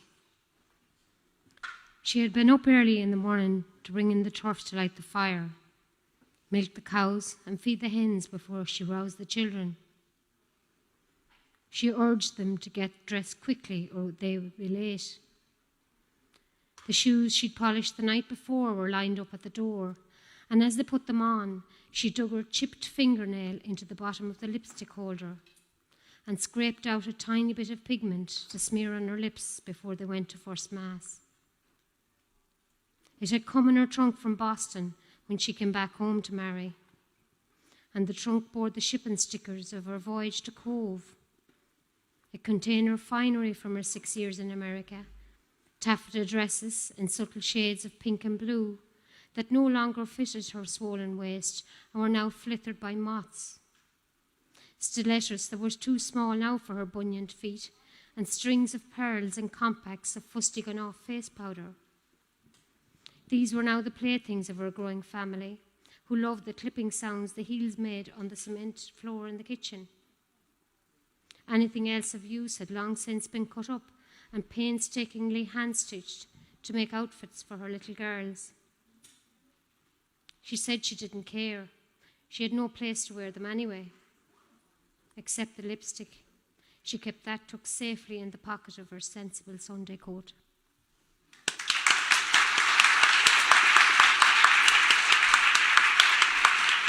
Thank you, Rose. Can we have Sarah Murphy, please?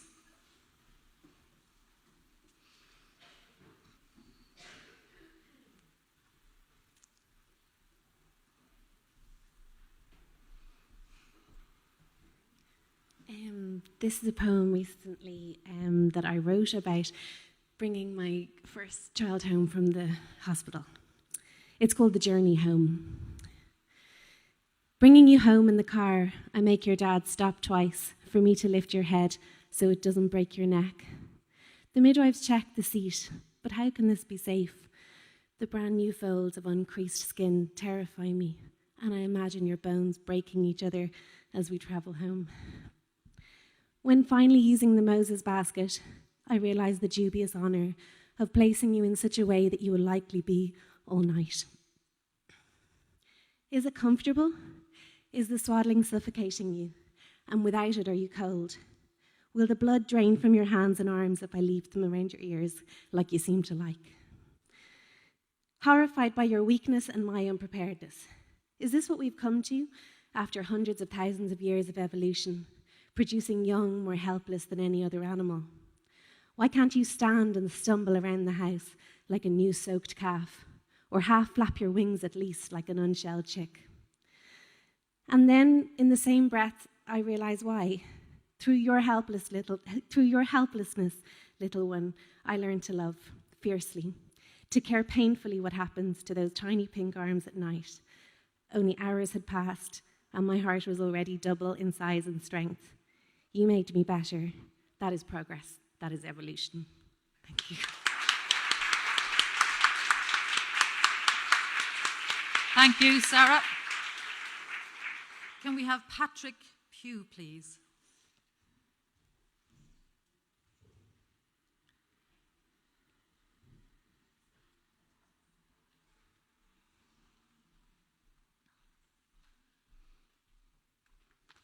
Evening, folks.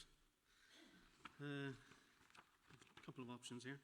This one was written in 2018, and considering we've just had this, so say, green tsunami, it's actually quite appropriate now. So I gave it the title of Pocket Handkerchief Garden. Humankind is seated on his golden throne in his global garden of Gethsemane, committing climate crimes against humanity, with his worldview of Newtonian science, like a species with amnesia, dipping his feet into the techno-sea of proto-human evolution on the foreshore of change, taking that bold step into the unknown in his new garden of Gethsemane. And we could take you into a different genre. This one occurred whilst actually driving up the dual carriageway, so it's kind of strange. Gave it the title of Benzo Doll.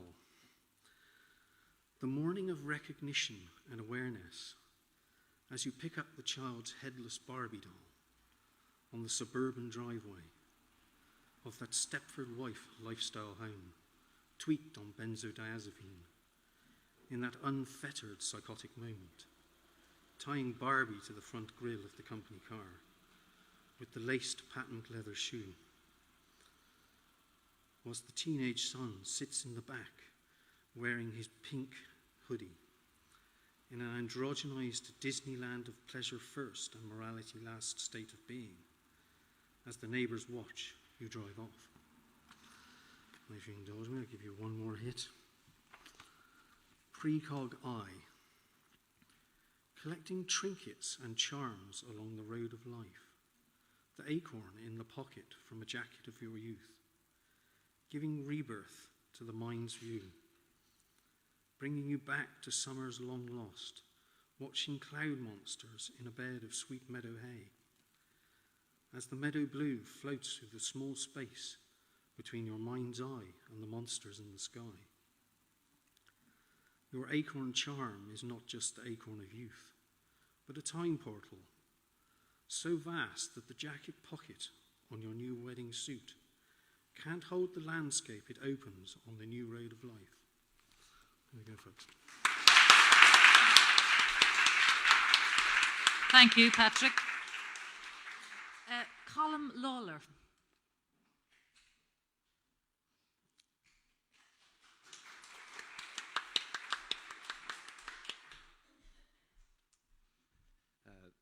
Usually I read a new poem that I'm very excited about, but I went back and found an old poem that I was excited about at the time. I don't know if it particularly holds up, but I wrote this in Leaving Cert, so you'll forgive it for being a bit optimistic.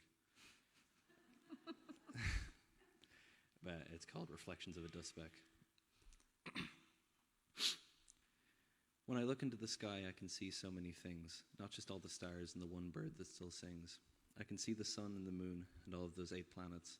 I can see the edgeless universe, though I may not understand it. I can feel it all around me, the whole of this great earth, and everybody on it, every death and every birth. Those who have lived for 50 years and those only for 2. I can feel the earth turning round and round. Can you? I want to stand on the rooftops and scream and cry and shout. I can create noise for miles and miles that no one will hear out. I can yell it from the mountaintops and all the tallest trees. I'm significant, screamed the dust speck, but no one can hear me. It makes me wonder what I'm going to do with my short time. I'm sure similar thoughts have bounced around inside your mind. Will I ever do anything meaningful with my tiny little life? Will I ever find happiness while I'm still alive? But as long as I can hear my own voice, I will stay strong. And as long as I can hear yours, I pray you'll sing along. There are so many things I want to bear witness to. The tallest mountain, the deepest sea, and the true nature of you. The people all around us and the animals as well. The voices of the past and the stories they all tell. And the fish in the ocean and all the trees of birds. I'm significant, screamed the dust speck. Someone will hear my words.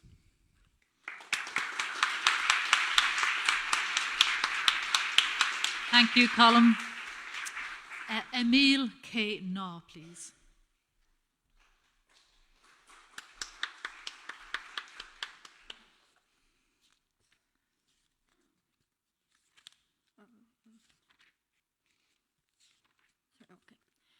I wrote this poem on the 12th of May, and I don't have a title for it because it was just kind of writing to understand myself, and I just didn't give a title yet.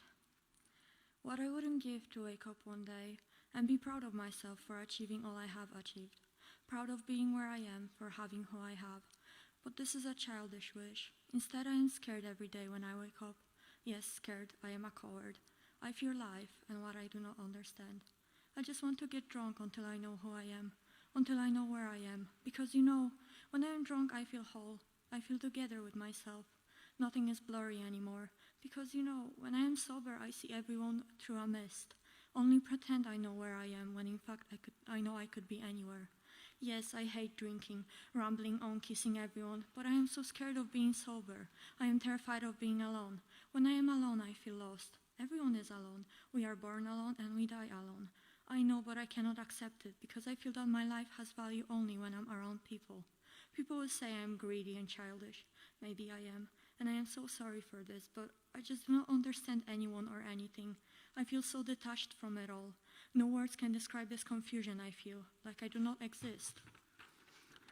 And this is why I love the touch, sitting close. Say it's weird, go on, but I'm just so lost. I care about my friends, but find it difficult to care about my family. And even if I care, I still want to leave. Forget everyone and everything. Leave for Canada or Iceland. Yes, Iceland, it's nice. I always wanted to go there. It's so deserted, so peaceful. There I won't fear losing who I don't have. There I will wander all alone, not missing anyone. There I will feel safe.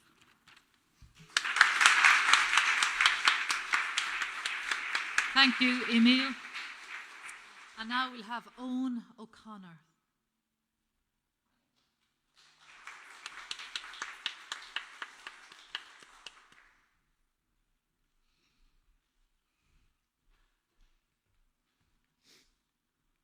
Can everyone hear me okay? Yeah. Perfect. This poem is called Swing. Once upon a time, a decade and a half ago, my father constructed a dry, fresh, strong wooden swing for my 5th or 6th birthday. It was carried by himself and several other men with blurry faces in my mind's eye. I felt ecstatic when I saw it and played on it, once it had been secured in our field. With its bright blue ropes and red plastic seats, which I swung from in the early morning spring sunshine, swinging high and free, the breeze catching in my pajamas. I swung higher and higher, and the posts left the earth and stomped back down, shaking my momentum. Oftentimes, the ropes left calluses on my hand, which I became fascinated by and picked at. Often I would lose my grip when the ropes were wet from raindrops, or the sweat that came from adrenaline-surging fun. When I gathered the courage, I would swing high and jump, gravity yanking me back down to the ground, feeling the vibrations in my legs and the pins and needles as my body absorbed the shock, only for me to run back and do it again and again and again. Now I stand in our conservatory, a decade and a half of memories vividly springing to mind, staring out at the rotten, soaked wooden posts that litter the waterlogged field, like bodies in the trenches. But they will dry out in the summer, and we will carry them up onto the decking to saw them down to size and stack them in the basket for next winter's fire in our hearth. Burning away the wood, but not the memories. They will be forever ingrained in my mind, carved into my subconscious. Thank you.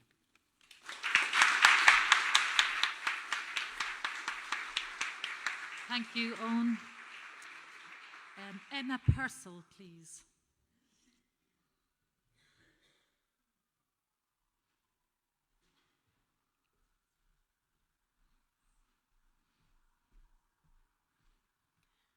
Stepping off the carousel. When the time comes for me to leave the carousel, I'll have said my goodbyes. I'll find my armoured coat, my favourite hat, I'll gather the parcels of love and the pockets of joy. I will not close my eyes. I will slowly unravel the ribbons and squeeze the tiny pouches, and the memories will emerge and waft and settle in an aura. I'll catch coloured droplets and let them pool in my palm.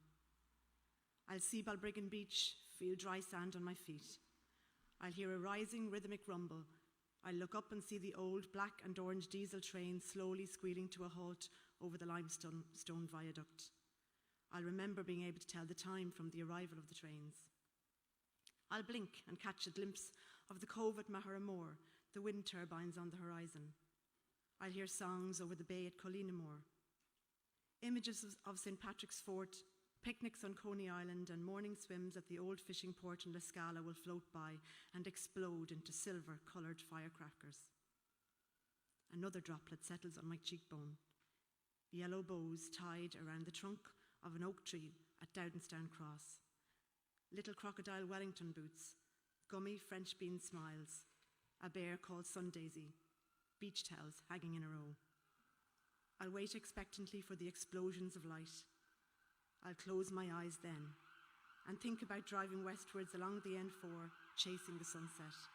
Knocknarea on my left, the guiding moon on my right. Thank you. Thank you, Emma. And can we have Jessamine O'Connor, please?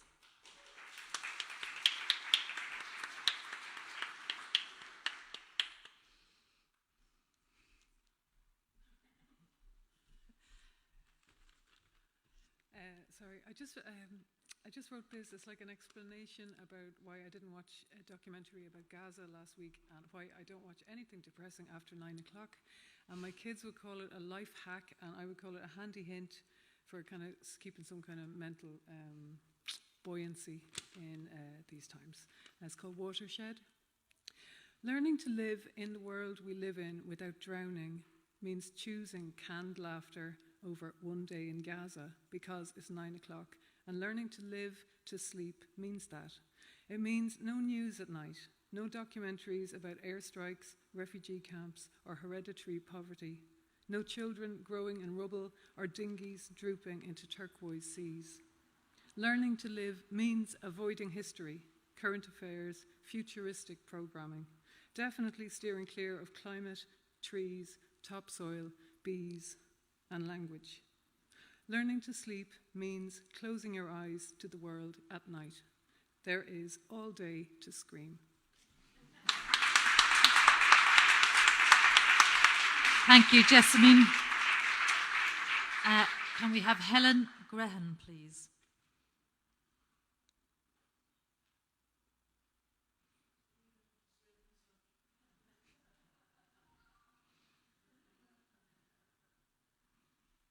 Helen's going to play some music, I think, for us.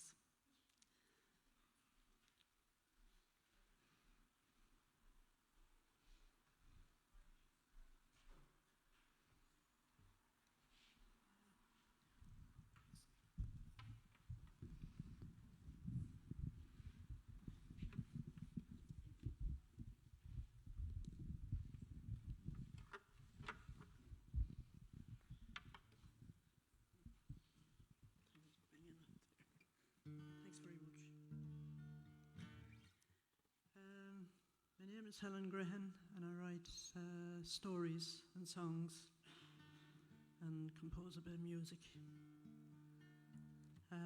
Tonight I was going to read one of my stories, but I had a special request. You have to do Palestine Mother, so I'm going to do Palestine Mother.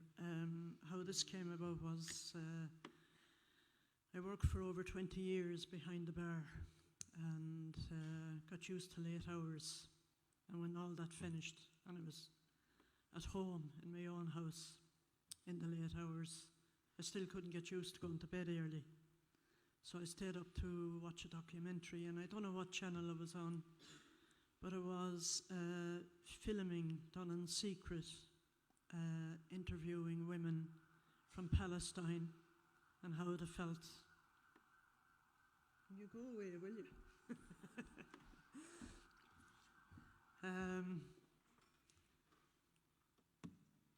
they were talking about how they felt about maybe children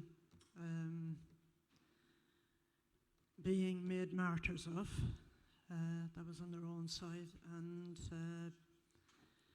they interviewed an Israeli soldier also in secret. Can't compete with you either. Thank you. This Israeli soldier, he was interviewed in secret as well, and he was asked why he shot children throwing stones, why he used live ammunition against children who were just throwing stones coming from school. And he said, because they'll grow up. So, I've no more to say after that. Jesus. Palestine Mother.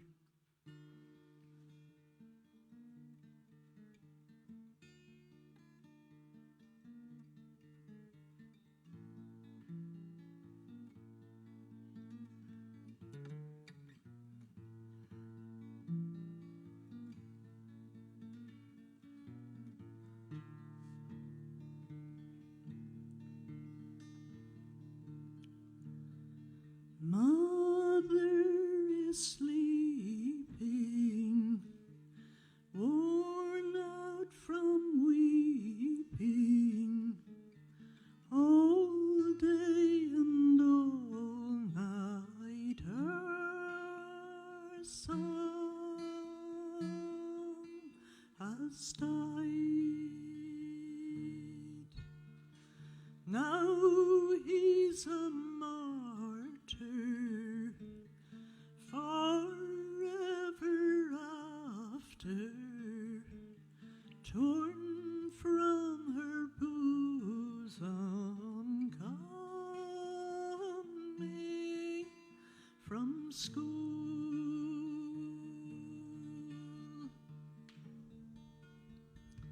Her son threw stones at the Israeli soldiers,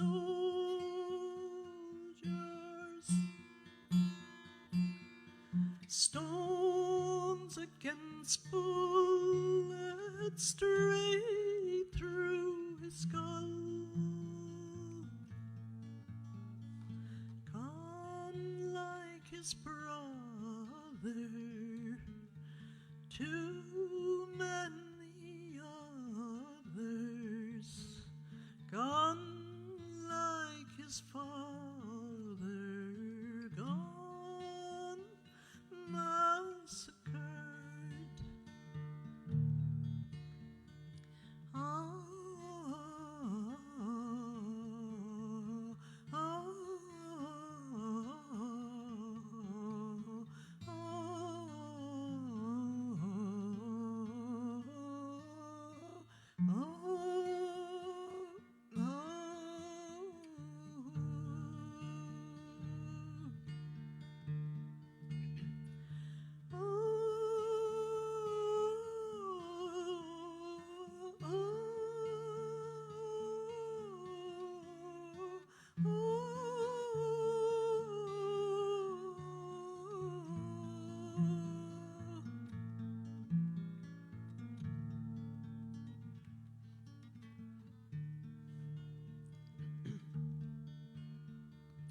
Mother is dreaming of peace and freedom, freedom.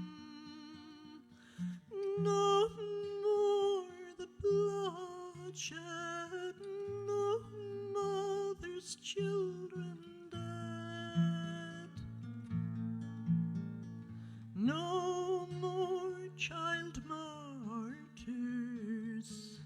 no suicide bombers, no more Israeli soldiers on Palestine, Palestine, Palestine streets.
Thank you.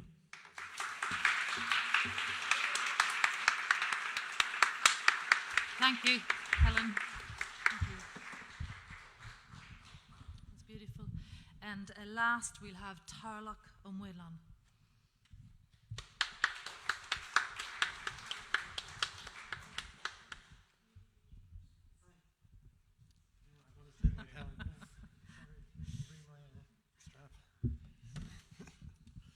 Well, how do you follow Helen? You're a great player, Helen. Okay, this one is called We Came Close. That's about, yeah. Okay, and it's self-explanatory, really.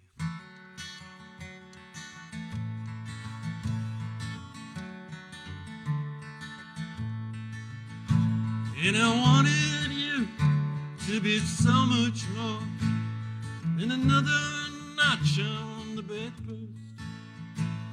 I wanted to stay with you until my last breath.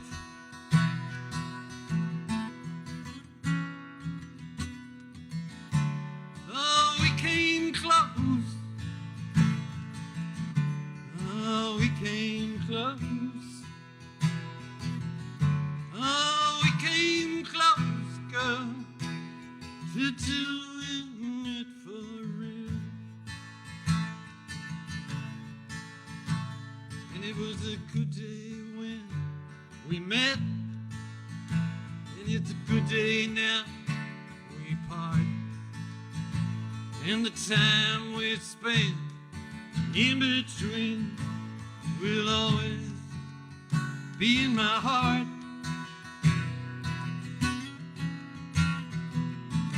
Oh, we came close. Oh, we came close. Oh, we came close to doing it for real. In this old heart of mine, been broke so many times.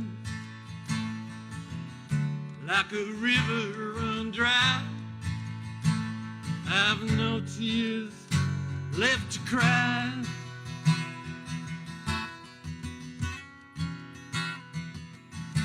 Oh, we came close.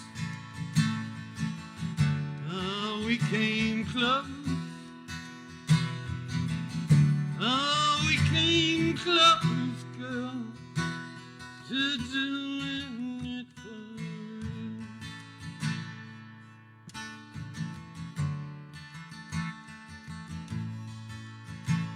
And I've one foot on the platform and another on the train.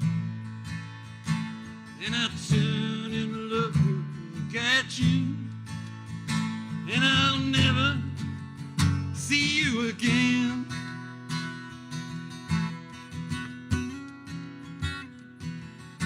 Oh, we came close.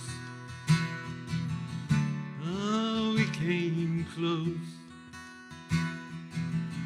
Oh, we came close, girl, to doing it for you.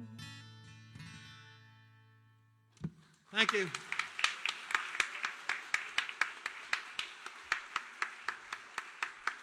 Thank you, Tarlock.